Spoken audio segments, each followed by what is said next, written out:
வணக்கம், ரெமி கிச்சனுக்கு உங்களை வரவேற்கிறேன். இன்றைக்கி நம்ம ஒரு உருளைக்கிழங்கு ஃப்ரை பண்ண போகிறோம்.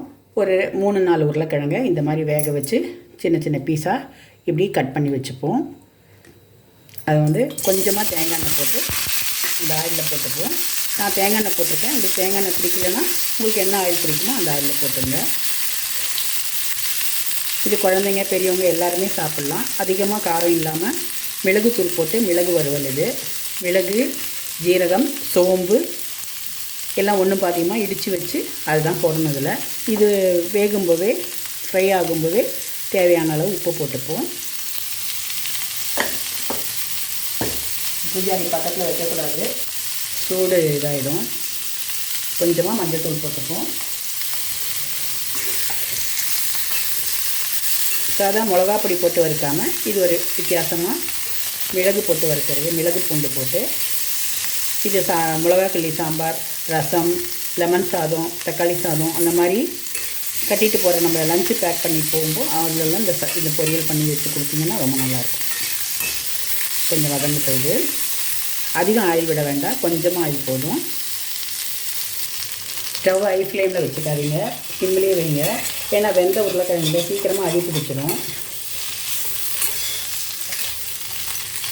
அப்படி பரட்டி போடுவோம். கிழங்கு நல்லா சூடாகணும், அவ்வளோதான். இப்போ நம்ம மிளகு, ஜீரகம், சோம்பு, பூண்டு தட்டி போட்டிருக்கோம் இல்லையா, நசுக்கி வச்சுருக்கோம் உரல், குட்டி உரலில் அதை போட்டுப்போம்.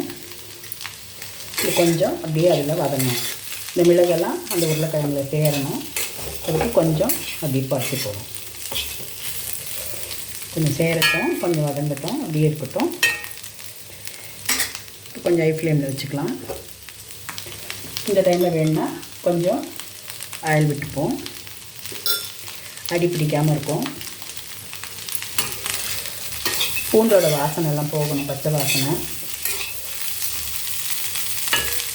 சின்ன கடாயில் செய்யணும்னா கீழே விழுந்துது.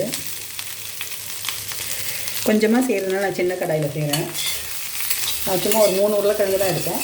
நீங்கள் கொஞ்சம் அதிகம் வேணுன்னா ஒரு 4 உருளைக்கிழங்கு கூட எடுத்துக்கணும். நமக்கு தேவையான அளவு மிளகு, ஜீரகம், சோம்பு, பூண்டு, அவ்வளோதான். அதை போட்டு ஒன்றும் பாதியமாக இடித்து வச்சுட்டு அதை இதில் போட்டு இறக்கணும். அவ்வளோதான். இது ரொம்ப ஈஸியானது. இந்த ஃப்ரை தயிர் சாதத்துக்கும் ரொம்ப நல்லாயிருக்கும், லெமன் சாதத்துக்கு நல்லாயிருக்கும், புளி சாதம், ரசம் சாதம் எல்லாத்துக்குமே நல்லாயிருக்கும். ஈஸியான ஒரு டிஷ் இது. சட்டுன்னு உருளைக்கிழங்கு வேக வச்சுட்டா போதும், ஒரு பொரியல் பண்ணிடலாம்.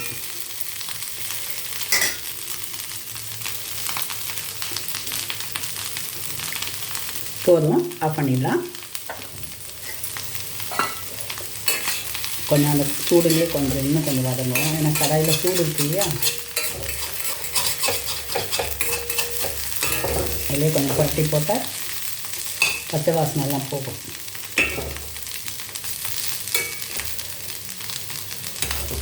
அவ்வளோதான், உருளைக்கிழங்கு பெப்பர் ஃப்ரை ரெடி ஆகிடுச்சு.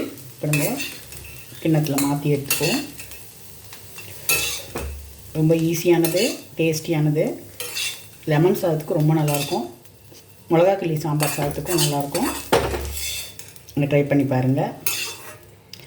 இப்போ வீட்டுக்கு லஞ்ச் எல்லாம் கொடுத்து அனுப்பும்போது சட்டன் உருளைக்கிழங்கை வேக வச்சிங்கன்னா இந்த மாதிரி ஃப்ரை பண்ணி கொடுத்து அனுப்புனீங்கன்னா லஞ்சுக்கு இந்த மாதிரி கொடுத்து அனுப்புனா ரொம்ப நல்லாயிருக்கும். இதே மாதிரி எல்லாம் ட்ரை பண்ணி பாருங்கள். உருளைக்கிழங்கு பெப்பர் ஃப்ரை நல்லா இருந்தால் எப்படின்னு ட்ரை பண்ணி பார்த்துட்டு எனக்கு கமெண்ட் பண்ணுங்கள். ரெமி கிச்சன் எல்லோரும் சப்ஸ்கிரைப் பண்ணுங்கள், லைக் பண்ணுங்கள், ஷேர் பண்ணுங்கள். தேங்க்யூ.